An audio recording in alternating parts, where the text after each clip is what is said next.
오늘 우리에게 주시는 하나님의 말씀은 누가복음 24장 13절부터 35절 말씀입니다. 그날에 그들 중 둘이 예루살렘에서 25리 되는 엠마오라 하는 마을로 가면서 이 모든 된 일을 서로 이야기하더라.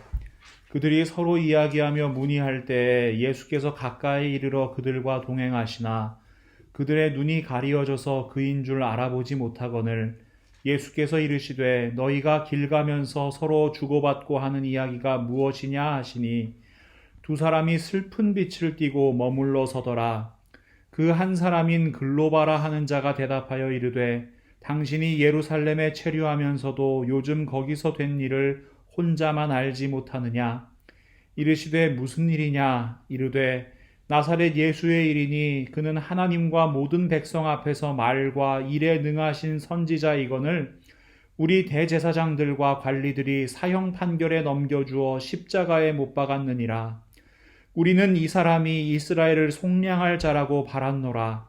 이뿐 아니라 이 일이 일어난 지가 사흘째요. 또한 우리 중에 어떤 여자들이 우리로 놀라게 하였으니 이는 그들이 새벽에 무덤에 갔다가 그의 시체는 보지 못하고 와서 그가 살아나셨다 하는 천사들의 나타남을 보았다 함이라.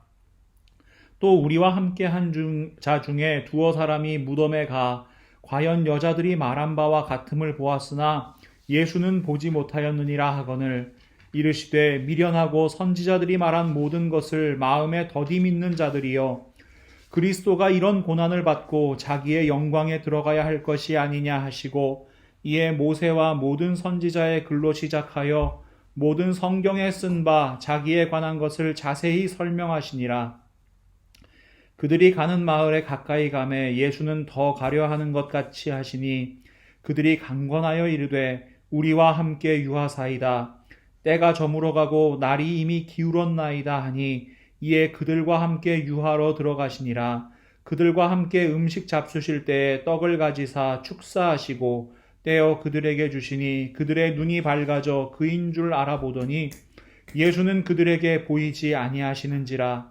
그들이 서로 말하되 길에서 우리에게 말씀하시고 우리에게 성경을 풀어주실 때에 우리 속에서 마음이 뜨겁지 아니하더냐 하고 곧 그때로 일어나 예루살렘에 돌아가 보니 11제자 및 그들과 함께 한 자들이 모여 있어 말하기를 주께서 과연 살아나시고 시몬에게 보이셨다 하는지라.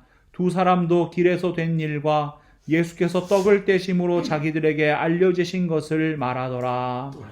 아멘. 10년 전이네요. 지난 2013년 가을에 그 당시 예비 아내였던 이제 아내와 함께 보스턴 여행을 하게 되었습니다. 그곳에서 그 프리덤 트레일이라고 불리는 길을 함께 걸었습니다.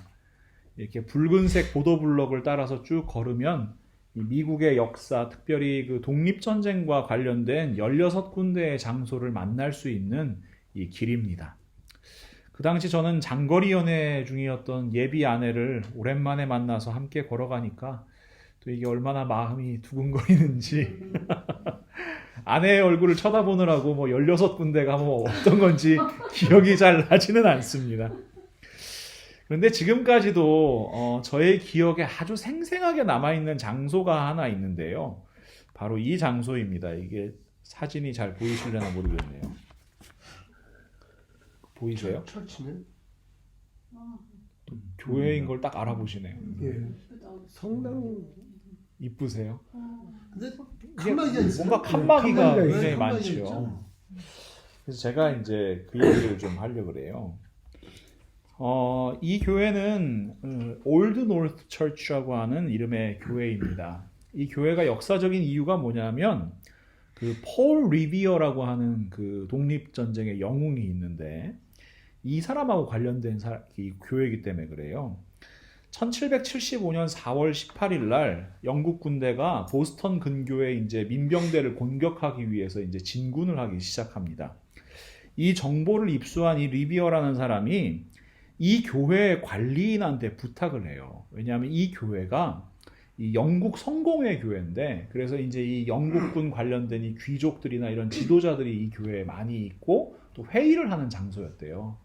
그래서 그 관리인한테 이 영국 군대가 이 바닷길 쪽으로 이제 진군을 하면은 등불 2개를 켜가지고 그 교회 첨탑에 걸어놓고, 이 육로로 진군을 할 것 같으면 등불 1개만 켜가지고 그 첨탑에 걸어놔 달라, 이렇게 부탁을 해요.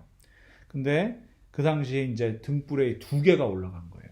그래서 이 폴 리비어라는 사람이 그 등불 2개를 보고 밤새도록 말을 달려가지고 이제 브리티시 커밍 그러면서 이제 이 사람들이 이제 바닷길 쪽으로 이제 진군해 온다는 걸 알려줬고, 그래서 이제 거기에 따라서 작전을 세워서 이제 그 미군들이 이제 승리를 거두게 된 거죠.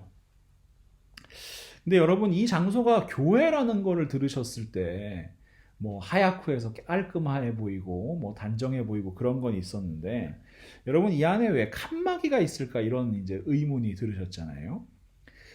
이 교회, 제가 방금 장부장이 말씀드린 것처럼 이 귀족들이 나와서 예배를 드리던 교회예요. 근데 이 칸막이가 뭐냐면 그 해마다 일정 금액의 돈을 지불하고 각 가족이 그 칸막이 중에 한 공간을 이제 예배 드리는 장소를 임대를 하는 거예요. 그러니까 돈 많이 내면 앞자리부터 시작해가지고 이렇게. 네, 그래서 지금도 보면 이제 옛날 뭐 보스턴 시장이 뭐 그 가족이 예배드렸던 자리 뭐 이런 식으로 이제 거기 팻말이 붙어져 있어요. 보스턴은 또 겨울에 춥잖아요. 그러니까 그 칸막이들마다 이렇게 안에 이렇게 들여다보면 가운데 이렇게 화로를 놓을 수 있는 이제 구멍도 이제 마련되어 있고, 그래서 이제 가족들이 거기 이제 옹기종기 앉아서 이제 예배를 드리는 거죠. 근데 문제는 이제 그렇게 돈을 낼 수 없는 사람들, 저 같은 이제 평민들, 귀족 아니고 이제 이런 사람들이 이제 문제인 거예요. 그런 사람들은 저쪽 이제 예배당 저 위쪽에 이제 의자 좀 남는 곳에 그쪽에 앉아서 예배를 드릴 수 있었고, 근데 이제 더 마음이 아픈 건 그겁니다. 예배당 문을 열고 나가면 앞에 장의자가 이제 2-3개 정도 놓여 있는데, 그 자리는 무슨 자리인가? 그 자리는 마부들과 하인들의 자리입니다. 그러니까 귀족들 마차를 몰고 이제 마부들이 왔잖아요. 그러면 이제 말 갖다가 묶어놓고 물 먹이고 이제 솔질 좀 해주고, 그런 다음에 뒤늦게 이제 그 의자에 와서 그 예배당 그 말씀을 예배당 안에서 듣지도 못하고 그 문틈 사이로 이제 새어 나오는 그 말씀에 귀를 기울여야 했던 사람들이죠. 또 하인들은 또 각각의 칸막이 안에 있는 이 화로에 숯불 이렇게 갈아주면서 또 그렇게 밖에 앉아서 그렇게 예배를 드려야 했습니다. 제가 여러분께 한번 묻겠습니다. 올드 노스 처치 참 아름다운 예배당이고 또 그런 깊은 역사를 가진 교회인데, 여러분 여기가 교회였습니까? 그곳에 앉아서 예배를 드리던 영국의 귀족들은 과연 어떤 하나님을 만나고 싶었던 걸까요? 자신보다 신분 낮은 사람들하고 철저히 구분되기를 원했던 사람들이고, 또 돈으로 예배의 자리, 또 특권의 자리를 살 수 있다고 생각했던 사람들입니다. 섬기기보다는 섬김 받는 것을 당연하게 생각했던 사람들이고, 또 이 모든 것을 묵인하던 목회자들이 있었습니다. 예수님께서는 누가 높은지, 또 예수님 우편 좌편 높은 자리에 앉고 싶다고 이야기하는 이 제자들에게 분명히 말씀하시죠. 마가복음 10장 42절부터 45절 말씀입니다. 예수께서 불러다가 이르시되 이방인의 집권자들이 그들을 임의로 주관하고 그 고관들이 그들에게 권세를 부리는 줄을 너희가 알거니와 너희 중에는 그렇지 않을지니 너희 중에 누구든지 크고자 하는 자는 너희를 섬기는 자가 되고 너희 중에 누구든지 으뜸이 되고자 하는 자는 모든 사람의 종이 되어야 하리라. 인자가 온 것은 섬김을 받으려 함이 아니라 도리어 섬기려 하고 자기 목숨을 많은 사람의 대속물로 주려 함이니라. 올드 노스 처치의 목사님들과 또 성도님들이 이 예수님의 말씀을 몰랐을까요? 확실한 것은 그곳에서 함께 예배하던 사람들에게 이 예수님의 말씀은 들리지 않았다는 겁니다. 그들이 기대했던 예수님의 모습 과연 어떤 것이었습니까? 자기보다 낮은 사람들, 그들로부터 섬김을 받으면서 자신들이 누리고 있는 안정적인 위치를 지켜주실 세상의 반석이신 예수님을 기대했던 건 아닐까요? 아니면 저 근본도 없는 민병대들을 물리치고 다시 대영 제국의 번영과 승리를 가져다 주길 바라는 그런 예수님의 모습은 아니었을까요?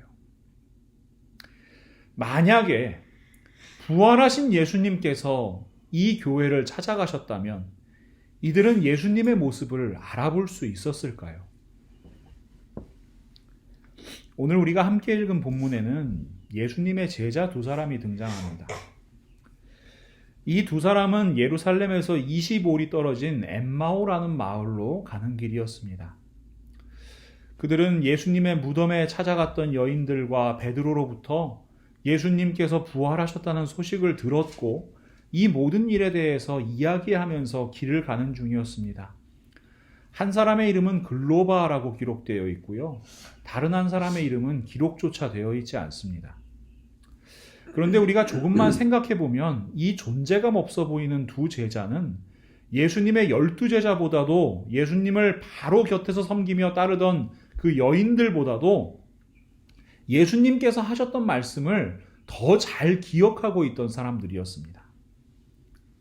어떤 말씀입니까? 마태복음 16장 21절 말씀입니다. 이때로부터 예수 그리스도께서 자기가 예루살렘에 올라가 장로들과 대제사장들과 서기관들에게 많은 고난을 받고 죽임을 당하고 제3일에 살아나야 할 것을 제자들에게 비로소 나타내시니. 예수님께서는 계속해서 가르치셨어요. 예수님께서 고난받으시고 십자가에 못 박혀 죽으시고 사흘 만에 다시 살아나실 것을 제자들에게 계속해서 가르치셨습니다. 그런데 참 이상하지요. 제자들도요, 그리고 예수님을 항상 따라다녔던 이 여인들도요, 그 말씀을 참 많이 들었는데 그 말씀을 믿지도 않았고 기억하지도 않았습니다. 부활절 새벽 매우 일찍이 해도 질 때 예수님을 따르던 여인들이 예수님의 무덤으로 갑니다. 여러분 왜 가죠? 부활하신 예수님을 빨리 만나려고요? 아니에요. 여러분 이 여인들은요 예수님의 시신에 향품을 바르기 위해서 올라가는 겁니다. 마가복음 16장 1절과 2절 말씀입니다. 안식일이 지남에 막달라 마리아와 야고보의 어머니 마리아와 또 살로메가 가서 예수께 바르기 위하여 향품을 사다 두었다가 안식 후 첫날 매우 일찍이 해도 질 때에 그 무덤으로 가며. 예수님께서 오후 3시경에 돌아가셨기 때문에 안식일이 시작되는 해질녘까지 이 정식으로 향품을 바르고 장사 지낼 시간이 부족했습니다. 그래서 여인들이 안식일이 끝나자마자 예수님의 무덤으로 간 거예요. 가면서 뭘 걱정하느냐? 누가 우리를 위하여 무덤 문에서 돌을 굴려줄까? 무덤 앞에 큰 돌이 있기 때문에 향품 못 바르고 오면 어떡하지? 이걸 걱정하면서 올라가는 겁니다. 예수님께서 말씀하신 것처럼 예수님께서 부활하셨으리라고는 생각조차 하지 못하고 있는 모습이에요. 예수님의 12제자들 마찬가지죠. 여인들이 예수님의 무덤에서 돌아와서 사도들에게 예수님께서 부활하셨다는 소식을 전합니다. 그런데 사도들의 반응이 이상해요. 누가복음 24장 11절 말씀 보시면 사도들은 그들의 말이 허탄한 듯이 들려 믿지 아니하니. 사도들은 여인들의 말을 믿지 않습니다. 어처구니 없는 말이라고 생각합니다. 심지어 막달라 마리아가 돌아와서 부활하신 예수님을 직접 만나노라고 이야기해도 제자들은 믿지 않았습니다. 예수님께서 공생의 기간 동안 복음서에 기록된 것만 3번이나 반복해서 자신이 고난을 받아 죽게 될 것이고 사흘 만에 살아나실 것이라고 말씀하시는데도 아무도 예수님의 말씀을 기억하지를 못해요. 예수님의 말씀을 믿지도 못해요. 하지만 엠마오로 가던 이 두 제자는 달랐습니다. 오늘 본문 말씀 19절부터 21절 말씀을 다시 한번 읽어드릴게요. 이르시되 무슨 일이냐? 이르되 나사렛 예수의 일이니 그는 하나님과 모든 백성 앞에서 말과 일에 능하신 선지자이거늘 우리 대제사장들과 관리들이 사형 판결에 넘겨주어 십자가에 못 박았느니라. 우리는 이 사람이 이스라엘을 속량할 자라고 바랐노라. 이뿐 아니라 이 일이 일어난 지가 사흘째요. 이 두 제자는 예수님께서 이스라엘이 간절히 기다리던 그리스도, 메시아라고 믿고 있었습니다. 그리고 예수님의 십자가 고난과 부활에 대한 말씀을 분명히 기억하고 있었습니다. 예수님께서 십자가에 못 박혀 돌아가신 지 사흘째이기 때문에 분명히 부활하실 것이라고 믿고 있었습니다. 그리고 그들은 예수 그리스도께서 부활하셨다는 소식을 분명히 함께 들은 사람들입니다. 22절부터 24절 말씀 보시면요. 또한 우리 중에 어떤 여자들이 우리로 놀라게 하였으니 이는 그들이 새벽에 무덤에 갔다가 그의 시체는 보지 못하고 와서 그가 살아나셨다 하는 천사들의 나타남을 보았다 함이라. 또 우리와 함께 한 자 중에 두어 사람이 무덤에 가 과연 여자들이 말한 바와 같음을 보았으나 예수는 보지 못하였느니라 하거늘.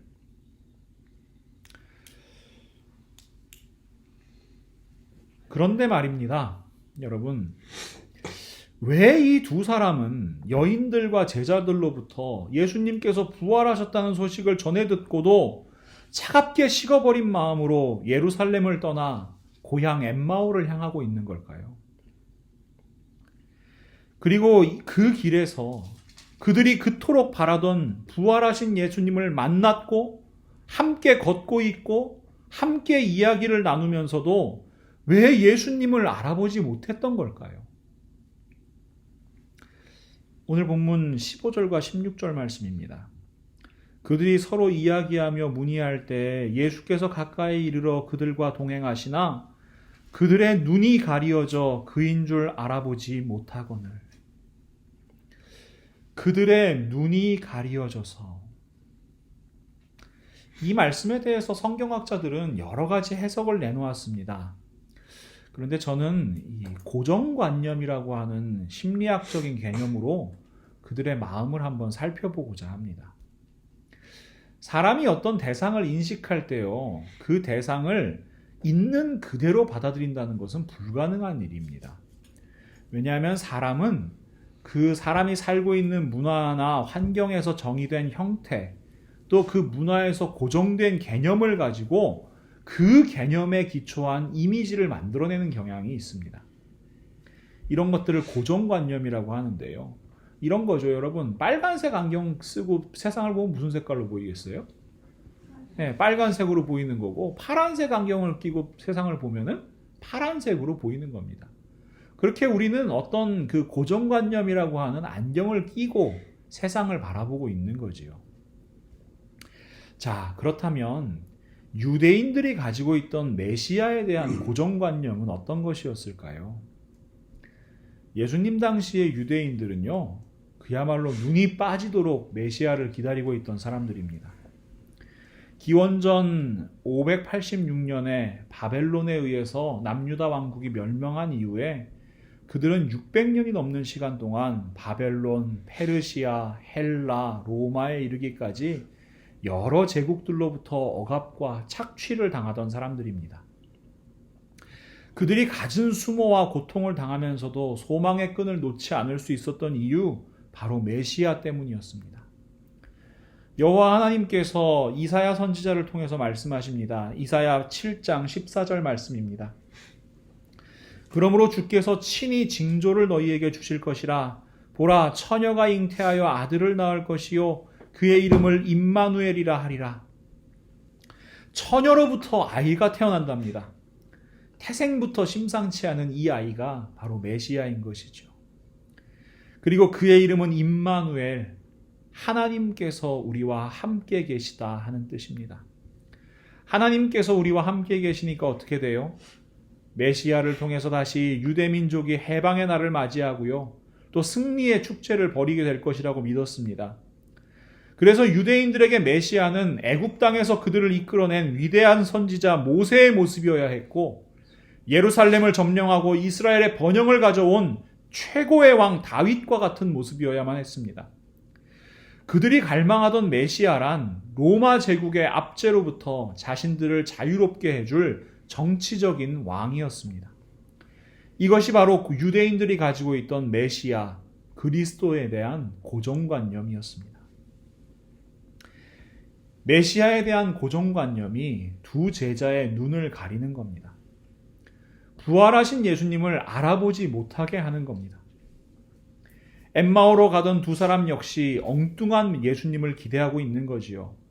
그들도 다른 유대인들처럼 예수님을 이스라엘을 속량할 자, 다시 말하면 지금 이스라엘을 이 식민 지배로부터 해방시킬 사람이라고 기대하고 있는 겁니다. 비록 예수님께서 십자가에 못 박혀 돌아가시는 것을 봤습니다. 그렇지만 그분 말씀대로 사흘 만에 부활하셔서 모든 사람들을 놀라게 하고 이스라엘의 왕으로 당당히 나타나실 것이라고 그들은 믿고 있었던 겁니다. 자신들이 경험하고 있던 로마의 압제로부터는 물론이고 예수님을 따랐다는 이유로 자신들이 처해 있는 비참한 상황들로부터 자신들을 해방시켜 주실 왕이라고 굳게 믿고 있었습니다. 그런데 예수님께서 부활하셨다고 하는 그날 예루살렘에서 무슨 일이 일어납니까? 아무 일도 일어나질 않았습니다. 떠들썩한 소동도 일어나지 않았고 통치자가 바뀌려는 움직임도 일어나지 않았습니다. 그들이 기대하던 왕으로 오신 그리스도 메시아는 부활하지 않으셨던 겁니다. 그래서 그들은 실망 가득한 마음으로 길을 떠납니다. 그리고 그들을 찾아오신 예수님을 알아보지 못합니다. 조금 극단적으로 얘기해 볼까요?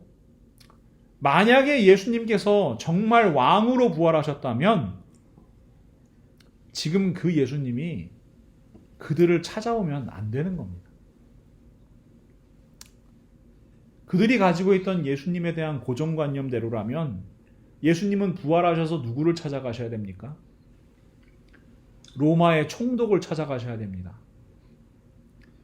자신을 못 박으라고 내어줬던 그 총독 빌라도를 찾아가셔야 됩니다. 아니면 대제사장을 찾아가셔야 합니다. 아니면 자기를 그렇게 반대하고 죽이려 했던 바리새인들, 사두개인들, 그 유대의 종교 지도자들을 찾아가셔야 됩니다. 아무도 못 보는 새벽에 부활하시는 것이 아니라 모두가 볼 수 있도록 부활하시고 공중에 환한 빛으로 나타나셔서 예수님을 십자가에 못 박으라고 외치던 그 사람들 다 땅에 납작 엎드려지게 해야 되는 겁니다. 하다못해 여러분, 예수님의 12제자, 수제자라고 하는 베드로를 찾아가셔야지 지금 터덜터덜 엠마오를 향해서 걸어가는 자신들을 찾아오실 분이 예수님이 아니라고 생각하는 거지요. 이런 겁니다, 여러분. 왜 조선시대 왕들이 가끔 가다가 암행을 나갔다 그러잖아요. 이렇게 옷을 왕복이 아니라 평상복을 입고 나가서 이제 백성들 민심을 살피는 거예요. 예전에 그 한국의 드라마 중에 그 정도전이라는 사극이 있었는데 거기서 재밌는 장면이 나와요. 이 이성계가 이제 반란을 일으킨 다음에 그 자기 이제 의형제라고 할 수 있는 이자란과 함께 이 암행을 나갑니다. 주막에 도착해서 이제 음식을 시키는데 무슨 음식이 잘 되냐 그러니까는 요즘에 성게탕이라는 게 인기라는 거예요. 근데 이 성게탕이 뭐냐 그러니까 이 주막 주인이 이성계 욕을 하면서 이야기합니다. 아니 이 쳐죽일 놈이 이 우리 고려의 충신이던 최영 장군을 비롯해서 이 충신들을 다 죽이고 이 왕이 됐으니 우리가 이 돼지고기로 끓인 이 성게탕을 먹으면서 그 사람을 저주하고 있다고 이야기하는 거예요. 옆에서 이제 이자란이 이제 칼을 빼서 이제 베어버리려고 그러는데 이성계가 이제 말려요. 말리면서 눈물을 뚝뚝 흘리면서 그 성게탕을 비워내요. 근데 여러분 생각해보면 그렇죠. 지금 왕이 자기 앞에 있는 거잖아요. 근데 이 주막 주인이 어떻게 이렇게 자신감 있게 왕 욕을 할 수 있어요? 예, 모르니까요. 그리고 왕이 지금 내 앞에 앉아 있을 거라고 전혀 기대하지를 못하는 거죠. 알아볼 수 없는 겁니다. 여러분, 이 엠마오로 가던 두 제자의 마음이 그런 마음이에요. 지금 내 앞에 계신 분, 예수님이라는 생각을 도저히 하지 못하는 겁니다. 아니, 왕으로 오신 분이 지금 우리 같은 사람들 앞에 와 계실 것이라고는 도저히 생각도 못하는 거예요. 예수님께서 그들을 찾아오셨고 동행하고 계시고 말씀하고 계시지만 그들에게는 슬픈 빛이 떠나질 않아요. 분명히 예수님께서는 부활하셨는데요. 그들에게는 부활의 기쁨이 찾아오질 않아요. 여러분, 오늘 부활 주일입니다. 여러분, 부활의 기쁨을 누리고 계십니까?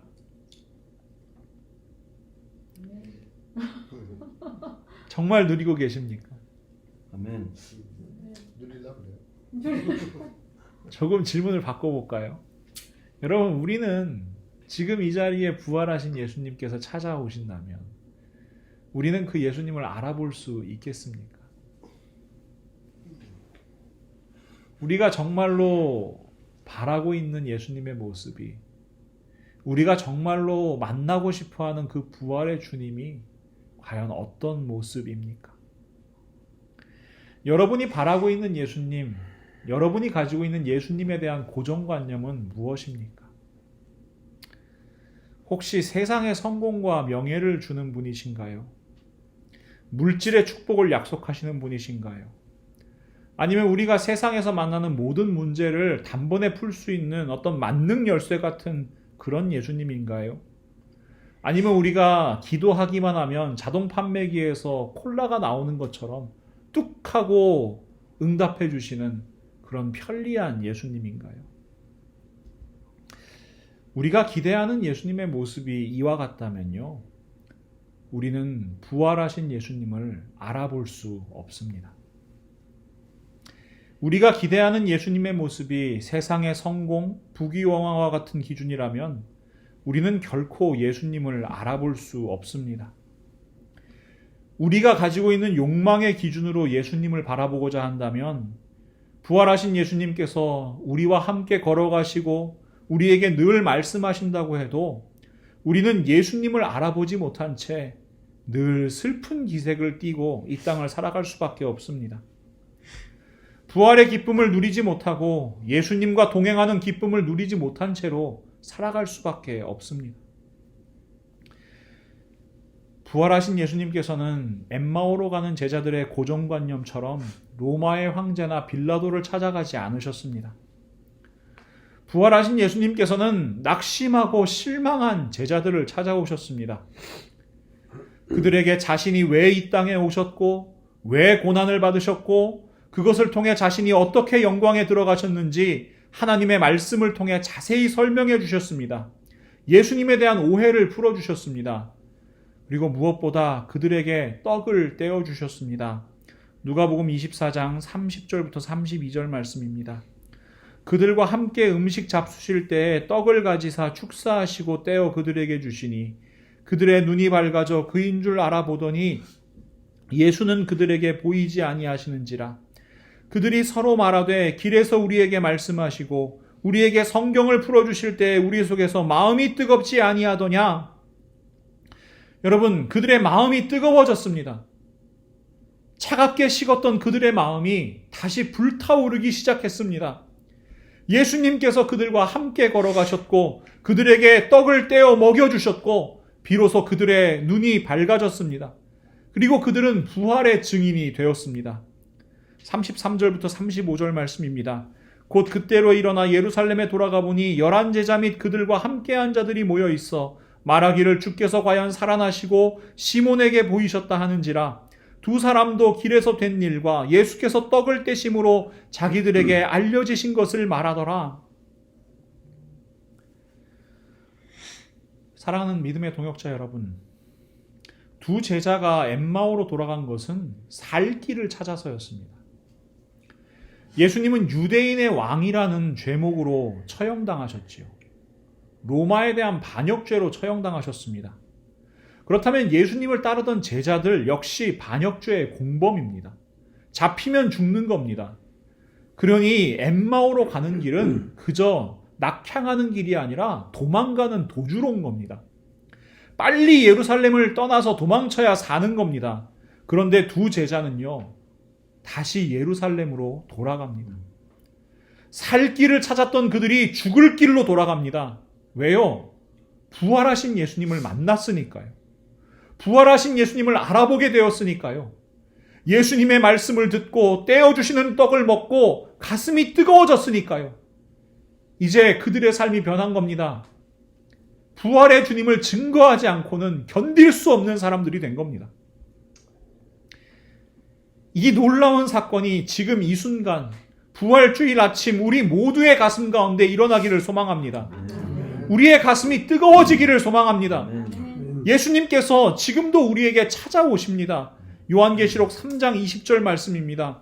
볼지어다 내가 문 밖에 서서 두드리노니 누구든지 내 음성을 듣고 문을 열면 내가 그에게로 들어가 그와 더불어 먹고 그는 나와 더불어 먹으리라. 문을 열라고 말씀하십니다. 문 열고 부활하신 예수님의 말씀을 들으라고 말씀하시고요. 부활하신 예수님과 함께 밥 먹자고 말씀하십니다. 우리는 지난 주일에 성찬 성례전을 통해서 예수님의 살과 피를 나누었습니다. 예수님께서 떼어주신 떡과 예수님께서 부어주신 포도주에 참여하였습니다. 그리고 오늘 우리는 예수님의 말씀을 듣고 있습니다. 그런데 우리는 자꾸만 문을 닫지요. 벽을 쌓으려고 하지요. 마치 올드 노스 철치의 영국 귀족 성도들처럼 말입니다. 우리를 찾아오시는 예수님 알아보지 못하는 이유 한 가지입니다. 우리가 가지고 있는 고정관념 때문입니다. 예수님에 대한 엉뚱한 기대 때문입니다. 자기가 기대하는 예수님, 자기 기준에 맞는 예수님에게만 문을 열어드리려고 하니 그런 예수님을 기대하고 그런 예수님만 만나려고 하니 부활하신 예수님, 생명이 되신 예수님, 길이요 진리이신 예수님을 만날 수가 없는 겁니다. 사랑하는 믿음의 동역자 여러분, 그런 예수님은 계시지 않습니다. 올드 노스 철치의 아이러니가 이거예요. 자신의 기대와 자신의 욕망으로 쌓아 올린 그 벽 안에서 예배하였습니다. 자신들의 지위와 자신들의 부와 자신들의 권력을 드러내기 위해 다른 어떤 교회보다 높은 첨탑을 쌓았습니다. 그러나 그 첨탑 때문에 그들은 패배하게 되었습니다. 이 부활의 아침에 우리 예수님의 음성 함께 듣기를 소망합니다. 우리 요한복음 말씀 같이 볼까요? 요한복음 15장 12절부터 19절 말씀입니다. 제가 복음서 통독을 하면서 부활절 아침에 꼭 함께 읽었으면 좋겠다고 생각한 말씀이거든요. 12절이? 네, 요한복음 15장 12절부터 19절 말씀인데요. 지금 부활의 주님을 만나기 위해 모여있는 우리 모두에게 말씀하시는 예수님의 음성을 함께 듣기를 원합니다. 우리 한 목소리로 읽지요. 내 계명은 곧 너희가 너희를 사랑한 것 같이 너희도 서로 사랑하라 하는 이것이니라. 사람이 친구를 위하여 자기 목숨을 버리면 이보다 더 큰 사랑이 없나니 너희는 내가 명하는 대로 행하면 곧 나의 친구라. 이제부터는 너희를 종이라 하지 아니하리니 종은 주인이 하는 것을 알지 못함이라. 너희를 친구라 하였노니 내가 내 아버지께 들은 것을 다 너희에게 알게 하였음이라. 너희가 나를 택한 것이 아니요 내가 너희를 택하여 세웠나니 이는 너희로 가서 열매를 맺게 하고 또 너희 열매가 항상 있게 하여 내 이름으로 아버지께 무엇을 구하든지 다 받게 하려 함이라. 내가 이것을 너희에게 명함은 너희로 서로 사랑하게 하려 함이라. 세상이 너희를 미워하면 너희보다 먼저 나를 미워한 줄을 알라. 너희가 세상에 속하였으면 세상이 자기의 것을 사랑할 것이나 너희는 세상에 속한 자가 아니요 도리어 내가 너희를 세상에서 택하였기 때문에 세상이 너희를 미워하니라. 아멘.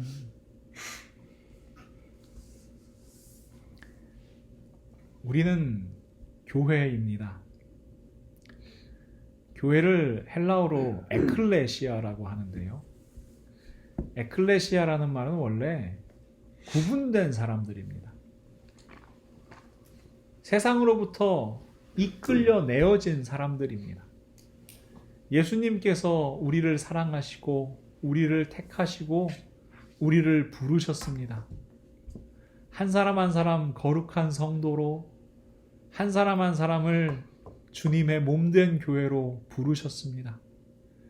그리고 무엇보다 우리가 이 시간 하나 되어 하나님의 말씀 듣고 하나님의 자녀요 예수 그리스도의 친구로 살아갈 수 있도록 우리 한 사람 한 사람을 세우신 분, 그분이 바로 우리 부활의 주님이십니다. 아멘. 예수님의 말씀은 세상의 기준과 다릅니다. 또 우리 욕망의 기대와 다릅니다. 그런데 여러분, 지금 이 말씀을 읽으시면서 이 예수님의 음성을 들으시면서 마음이 뜨거워지셨습니까? 기쁨이 없던 마음에, 혹 차갑게 식어진 마음에 다시 불길이 타오르기 시작하셨습니까?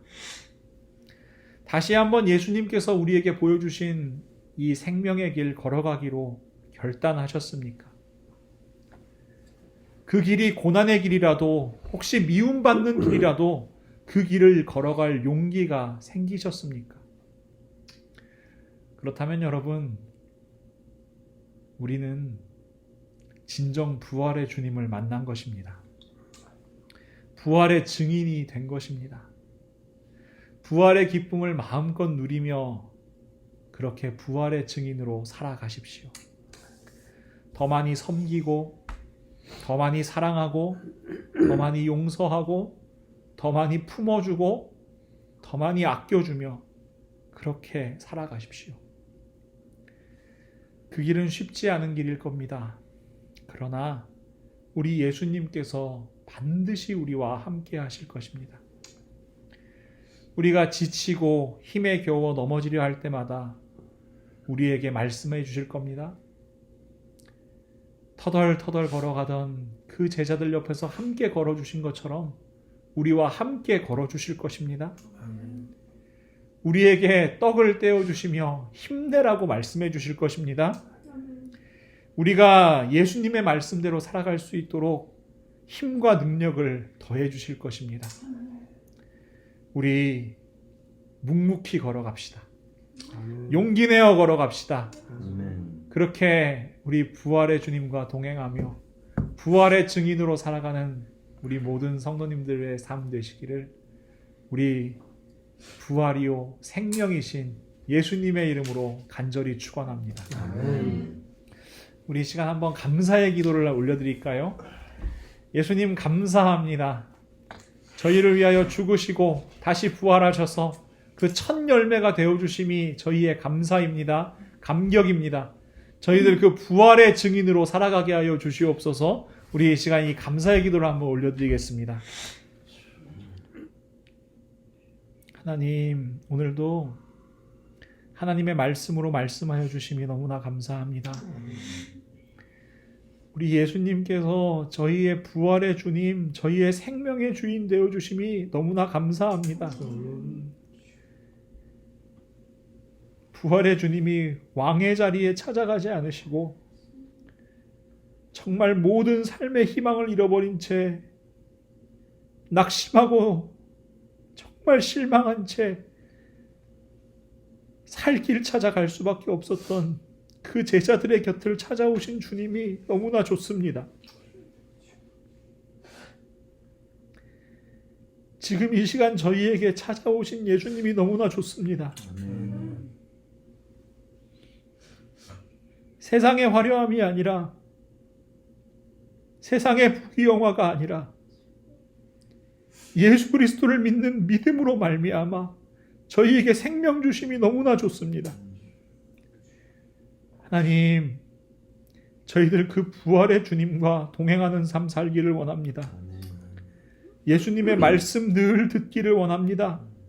예수님의 그 못 박히신 손 꼭 붙잡고 함께 걸어가기를 원합니다. 저희들 예수님께서 떼어주시는 떡을 늘 먹기를 원합니다. 그렇게 하나님, 이 땅 가운데에서 정말 예수 그리스도의 증인으로, 그 부활의 증인으로 살아갈 수 있는 힘과 지혜와 능력과 용기를 저희에게 허락하여 주시옵소서. 저희들 그렇게 용기 있게 오늘도 걸어가겠습니다. 한 걸음 한 걸음 기쁨으로, 감격으로, 감사함으로 걸어가겠습니다. 저희들 이 땅 가운데 정말 걷는 걸음걸음마다 우리 예수 그리스도의 피 묻은 십자가의 길, 하지만 생명의 길 되게 하시고 저희의 삶의 모습을 통하여 많은 사람들이 예수 그리스도의 모습, 그 향기를 경험할 수 있기를 간절히 소망합니다. 저희들은 부족하오나 하나님의 능력이 나타나기를 소망합니다. 저희들은 연약하고 지혜 없으나 하나님의 지혜가 나타나기를 소망합니다. 하나님 역사하여 주시옵소서. 이 부활의 아침에 하나님께서 허락하시는 그 모든 것들 저희들 풍성히 누리고 나누는 사람들 다 되게 하여 주시옵소서. 예수님의 이름으로 간절히 기도합니다. 아멘.